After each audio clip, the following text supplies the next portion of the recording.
shame.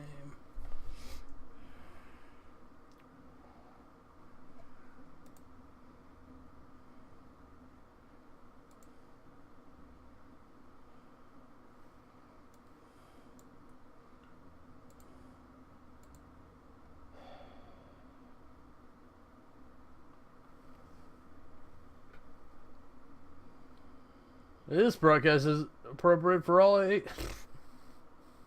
this broadcast is inappropriate for all ages. Right here on hashtag WeAreMovieClub. It's time for Bad Movie Club. And we got video, Snoogans. Because I think you owe me, my jungle love. Oh. I think I wanna know ya. Do. Camera 25 on the Twitters. Oh yeah. Oh yeah. Someone heard me sing and wanted to come over and say hi, how much they appreciate me, right? No? Fuck you, cat. I really thought this would be better. It's just as bad.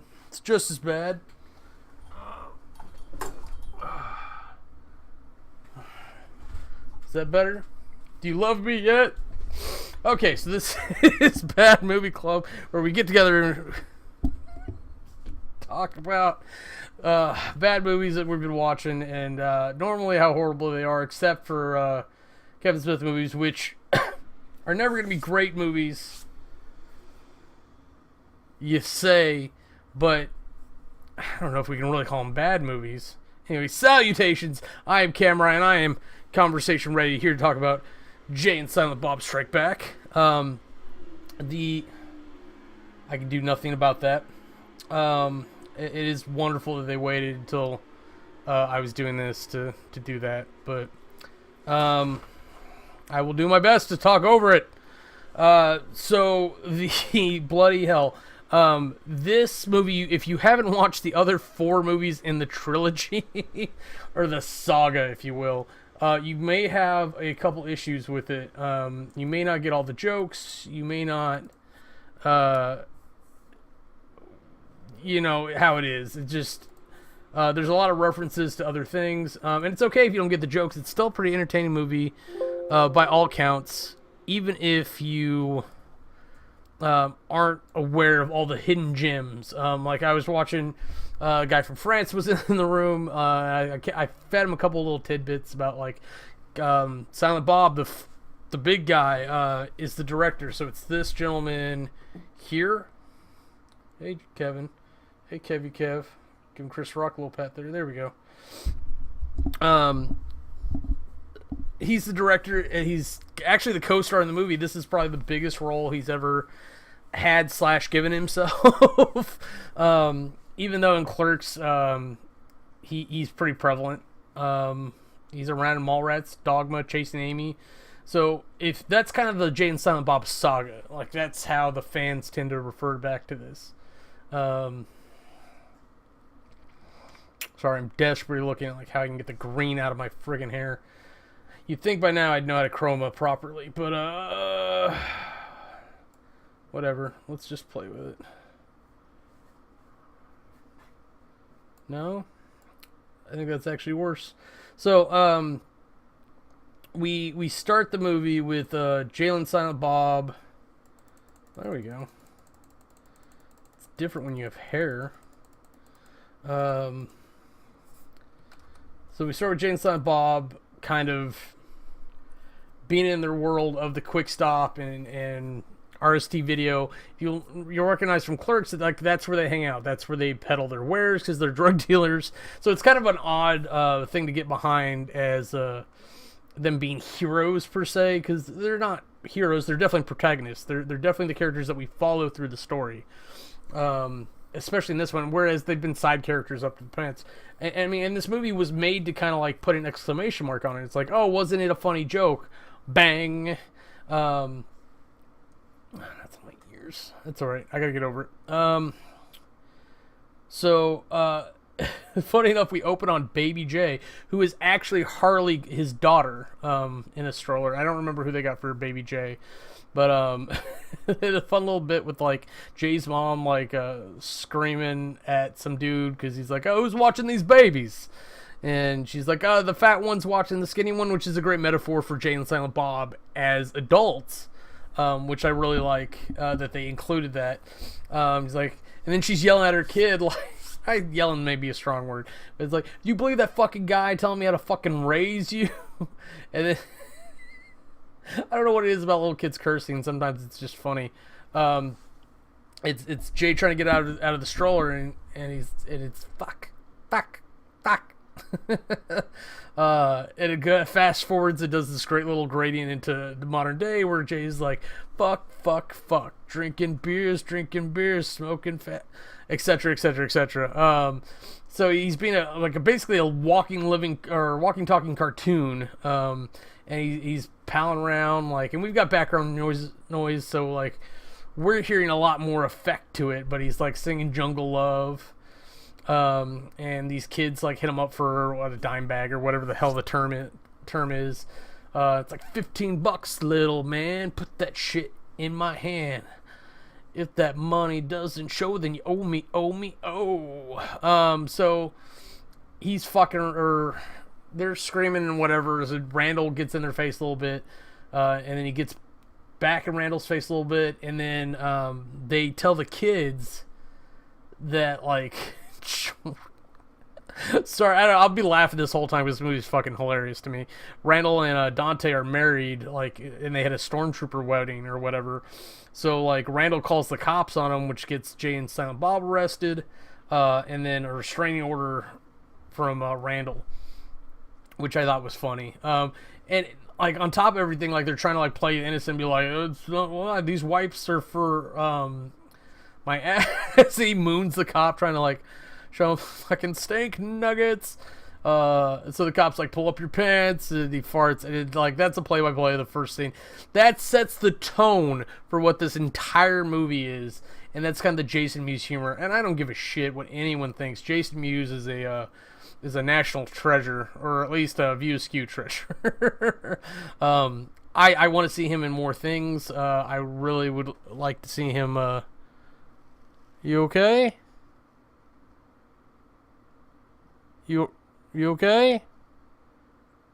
I'm sorry, I just looked up and my cat had her mouth all funny and her leg behind her head, acting like she was running out of breath.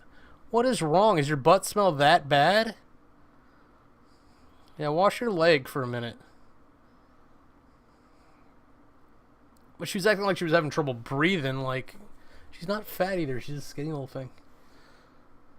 Now I'm worried. I'm afraid I'm going to have to, rush my cat to the pet hospital.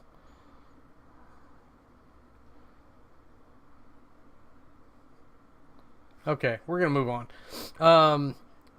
So this next little run of scenes is actually really special because it's a lot of references to the old things and to real life, the Jay and Silent Bob Secret Stash, which it was amazing that they made a Brody's Secret Stash to represent the comic store in the Jay and Silent Bob universe, because you couldn't have Jay and Silent Bob Secret Stash in a Jay and Silent Bob movie, though you could have, because that would have been another likeness rights thing that they could actually pull off of. It would explain why they have all the money they have, which is funny.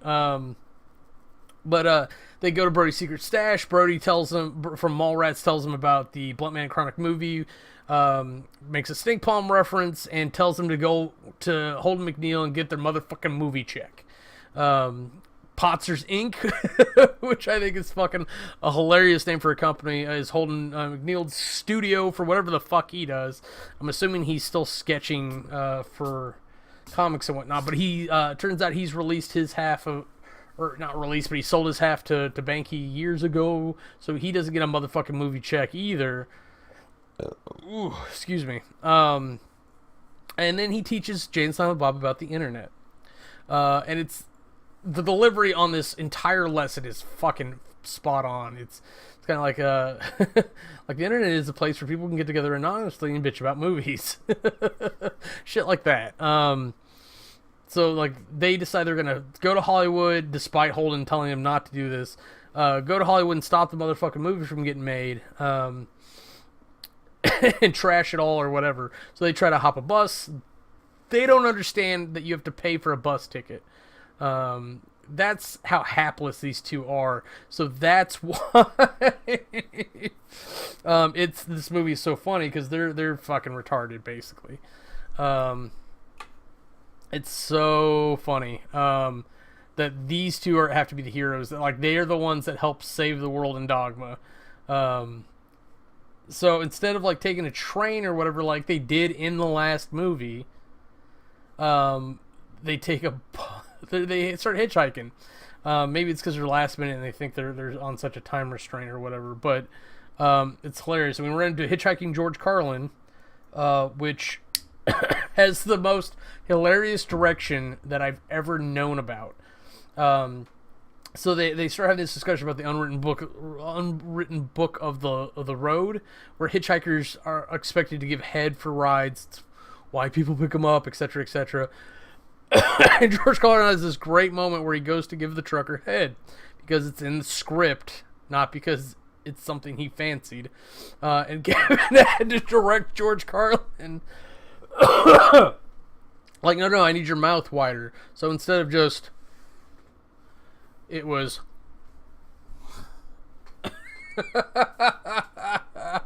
oh man, it was fucking George Carlin. Rest in peace, George Carlin. And this actually did make me sad, because the next big person that shows up is Carrie Fisher, who picks them up to take them. She's dressed as a nun. She's not expecting head. But she does like call one of them up to the front seat with her. She starts talking about the book. She starts talking ominous. It's like, it's easy to say that you live by the book, but can you do it? And right there, you probably thought I was hitting on you through the camera. I really got to work on that.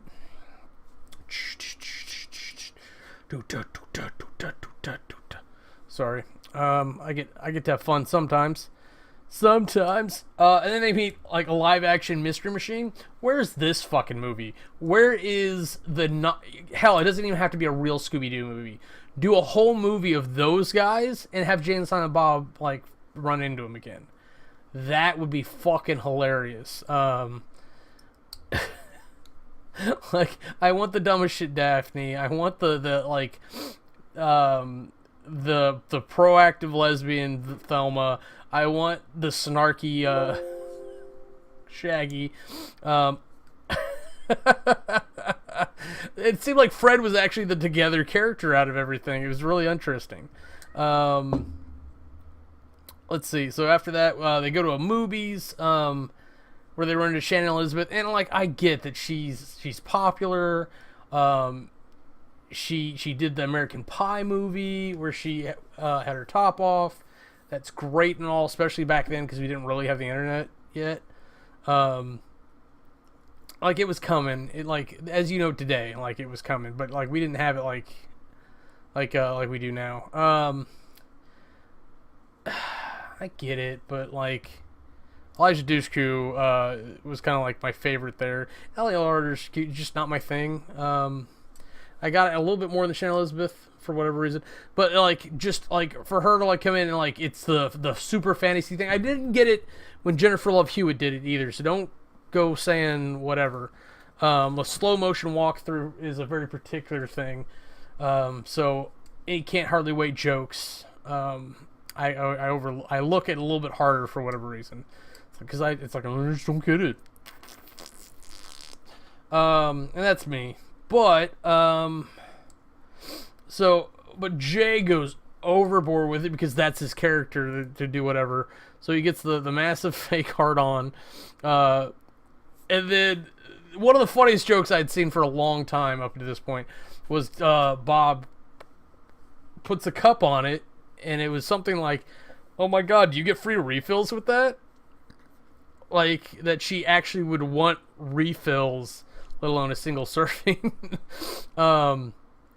And a fun little fact here is that the girls were written to be lesbians. It's Kevin Smith's wife, Jennifer Schwalbach, I think that's how you say her name, Ali Larter, Elijah Dushku, Shannon Elizabeth, and they were supposed to be lesbians, and it actually made a lot more sense, the characters, once I knew that, but, like, it was something about saving Elijah Dushku's Mormon grandmother from having a heart attack, something like that.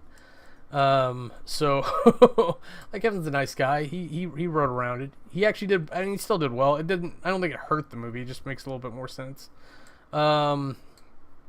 So, like, and then Braceface Stifler, of all people, I did not see that come. I was actually surprised watching it this time, because, quite frankly, I just did not remember him being there. I didn't remember, like, anything, and it's because he's only there for, like, 2 minutes. He's there in the van, like, playing shitty guitar, and then hitting on Justice. So, like, it pisses Jay off, and they have a little bro out, and then Jay calls him over. He's like, hey, man, come talk to me. Jay doesn't sound like that, but, like, he ends up tricking Brent, who, this is amazing if Jay tricks you into saying something, but he tricks Brent into saying that he'd fuck a sheep, which gives him room to throw him out of the van. And then I think, if I remember right, it was like a $10,000 sheep or something that they had made for the movie for Brent to chase, and they never used it in the releases. Like, it didn't even make, like, the extended cut or whatever. It was just like, oh, it's a CGI sheep. It goes bah, and that's it.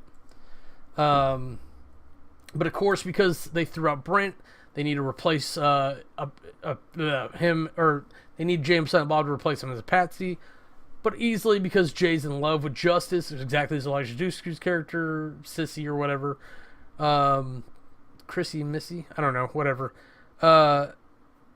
end up doing, agree to steal the monkey, and then Eliza tricks Jay into, what was it, I can't remember what it stands for, but it's a clit. She tricks him into making a terrorist video as the leader of the clit, which I had to see this for years afterwards. It's like, I am the clit commander. We didn't quite do memes the same way back then, but yeah, you saw it a lot because it's a really easy soundbite to, like, pull out. Let's see. Yeah, and then Shannon Elizabeth even kisses him, like, before the mission. They go in to steal a monkey. So they have this really elaborate sequence. It's a really long walk for the punchline, I thought. But they have this really elaborate sequence of, like, the girls are in black spandex, and they have, like, cool music. They're walking in sync, and they got, like, cool hand signals. And then a gay joke, which actually makes sense if you know that they're all supposed to be lesbians. So I think Kevin said they actually got flack from GLAAD on that one. It's like, I wrote lesbians into the film. What can I do for you? Oh, bother. So the idea of them releasing all the animals doesn't really do anything except, like, slow things down, maybe. Oh yeah, I forgot the big punchline. The big punchline itself was, like, as they're breaking into this diamond exchange, they go into the one room with the diamonds in a glass case. Fuck is that room? But they do, like, a dance through the lasers or whatever, backflips and everything. I don't know why they have 3 different paths. Maybe because they're 3 different heights.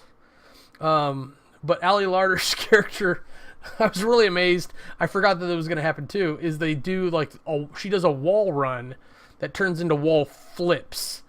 Like, that's a thing that can happen. I was just really impressed that they thought, or that he thought to write that into the script, and that they actually did it, and that it looked good, because it really did. But as soon as she lands, she farts and, like, sets off the alarm. And I really thought that was pretty hilarious. That, like, we walked, I don't know how many scenes in, like, 20 minutes to get a fart joke in. So we got the animal lab. Let's jump forward a little bit here. The whole thing, the Justice, or Jay thinks Justice blew up in the van because they're supposed to be the getaway car, but they didn't know. And then Will Ferrell comes in as an asshole of a federal wildlife marshal. I didn't even know there was federal wildlife marshals. Maybe there's not. So he's only there because they still have Suzanne, the orangutan, the little monkey. But like constantly, Will Ferrell's character is just fucking everything up. And probably my favorite line of his. I got two favorite moments of his. My favorite line is in like they track Jay and Silent Bob down at this diner. Jay and Silent Bob like dressed the monkey up as a kid, and he's like, "We just want to take we're gay. We just want to take our son out of this hostile environment." So, like, Holly lets him go because he's a moron, and so he's like, "We're just gonna shoot some tear gas into the diner, and when the kids run out with the monkey, fuck, well, that was them, wasn't it?" Wonderful fucking line. But in this whole thing, like, they're chasing down Jay and Silent Bob. There's my favorite movie of Bob's, or my favorite moment of Bob's in the movie. They slide to go down this drain pipe, and Kevin Smith gets stuck because Silent Bob's a big character. And then, like, it's literally a Winnie the Pooh moment. His ass is sticking out. They go to fire a shot in his butt, and he slides in at the last minute. I got a little bit of tension on this because I was just laughing so hard. I was like, oh, it's a great moment. And of course, they're running through the things. They come out of a dam. Suzanne ends up tricking Will and Holly into jumping by dragging Jay and Silent Bob off the side. Don't try that with a real orangutan. They got great pull muscles. I'm not saying that they don't, but it's a little much. So Will and Holly ends up going back to the sheriff's office and getting some intel, and then chasing him down by going to Hollywood because they find the internet post that they made that I didn't talk about. Is the one where it's probably my favorite moment of Jay's, honestly. It's like, "You are the ones that are the ball lickers," and it's just this litany of fury, but Jay style. Oh man, this movie has so many great little aspects to it. So they manage to get all the way to Hollywood, where Suzanne gets end up taken anyways. They get trapped on the set of Good Will Hunting 2. They get, I think it's Scream 8 or something. Like, Suzanne ends up being the killer, and they kidnap Suzanne from Wes Craven. That's his name. And we got to see Shannon Doherty again, which I thought was funny. Let's see. Then they E.T. it out of there. They fly into a dressing room. It happens to be Jason Biggs and Vanderbeek, and I have no idea who in the right mind would cast Jason Biggs as Silent Bob. The funny part of it is that you have to work for this joke is that they didn't give him a script because he's playing Silent Bob. Spoilers, he doesn't fucking talk. So why would he need the script? You would still think he'd need it for the stage directions and all, but I love that moment where it's like Vanderbeek, he's like getting the names wrong, and Vanderbeek's like, "Shit, did you even read the script?" And he's like, "There's a script for this?" Of course, we go through the whole thing where like Vanderbeek's known for Dawson's Creek, and Biggs is known for sticking his dick in a pie. And he's haunted by it. I really liked Jason Biggs' works. He tends to be in good movies. American Pie was good stuff, but I actually did like Losers and Boys and Girls. I always laughed at that part because I'm like, I got you, Jason. And Vanderbeek has never been better than when he played himself on Apartment 23, which was a fantastic fucking show, by the way. I wish that would come back, or like some version of it.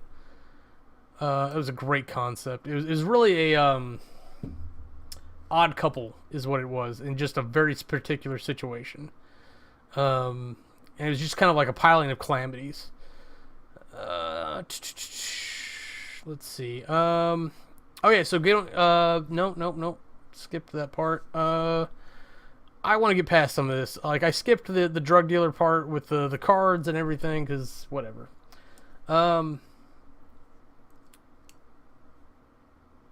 Oh, yeah. So the racist black movie director that Chris Rock plays, Chaka Luther King. I think, what is his name? Jason Kennedy? I can't remember. But, like, he just abuses his fucking assistant. It's like, drink it. Taste the book of flavor. There's so many good lines in this. So he's directing the thing. He does, he just kind of sits there and makes sure everyone does their thing, as far as I can tell, which is what a director should do, but maybe and then some. And then Jay and Silent Bob like just improvise the whole thing perfectly because they are Blunt Man and Chronic. You would think like they would actually hit up Jay and Silent Bob for these roles, but this is where like the lightsaber battle happens, and I apologize. Optical beam sword fight happens. I don't know. There's a very particular language that you have to use in order for Lucas not to sue, or back when it was Lucas. Now Disney would have to sue you. And I think Disney is actually more particular about who they sue, but when they do decide to sue, they destroy. Regardless, the Bong Sabers, if you will, they get to have a fight with Mark Hamill. Kevin Smith got to have a fight with lightsaber fight with Luke Skywalker as Cockknocker. He's got a big fist and a vibrator. It's so funny. And then Jason's got the double thing. And they Kevin, I think in the commentary, Kevin had mentioned that like Jay actually improvised quite a few things in this movie because he had enough time, and he'd grown as an actor. The final climax is actually really interesting because there's a lot of action going on. There's a lot of scene switching. So what is it? It's Jay cuts off Hamill's fake hand. Will and Holly bust on the scene. Justice busts in on his scene. The girls bust in on her scene. And like 3 different fights end up happening. It's Elijah Dushku and Shannon Elizabeth scrapping it out. Doing a little bit of bitch. What is it? This ain't your baby daddy. That's what she called it. I thought it was a pretty well delivered line for Shannon. And then the girls get in a shootout with Will and Holly. And then Jay and Silent Bob have like a little word fight with Banky, where they end up securing their motherfucking movie check. And then, whatever. Like, Suzanne tranquilizes Will and Holly. Justice ends up winning her fight, knocking Sissy into Chrissy and Missy, or whatever the fuck their names are. And then strikes a deal with Will and Holly, so she actually goes and serves time, which I thought was nice to have her as a criminal be a redeemable character. And then there's the whole thing like afterwards with the prologue of like kind of what happens to each person, not directly like this is what happened to them, but like Justice is going to jail, so are the other girls. Jay and Silent Bob are hanging around, and like there's a concert / premiere for the movie that they all go to. So like Will and Holly's there with Justice, with armed guards and everything. So like she actually gets to hang out with Jay for the premiere, which I thought was kind of a sweet moment. And why the fuck would that ever happen though? It is non-violent crime as far as I can tell, so maybe.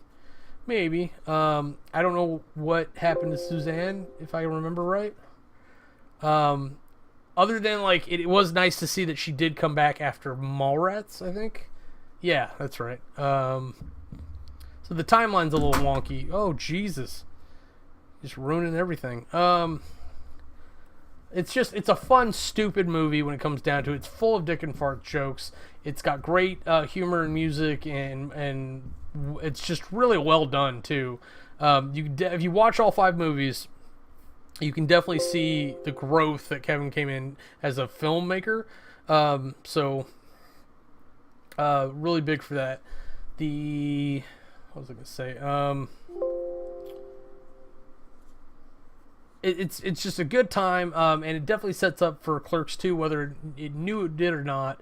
So Clerks 2 is kind of like the unofficial continuation of this saga, because this was supposed to be the finale, but the story continues as life will do for you. So we're going to do Clerks 2 next week. We're going to keep going with this story. And then after that, I've got some decisions to make, because there are some Kevin Smith movies that are not in there. Do I happen to have them right here? Because if not... actually, can I do this? Nope, that was the wrong product. Let's go over there. We can do it. So like Jersey Girl, Red State, which I think is the best movie he's done for real. Really powerful. Cop Out, which, yeah, whatever. It's probably the least excited I am for a movie that he's worked in.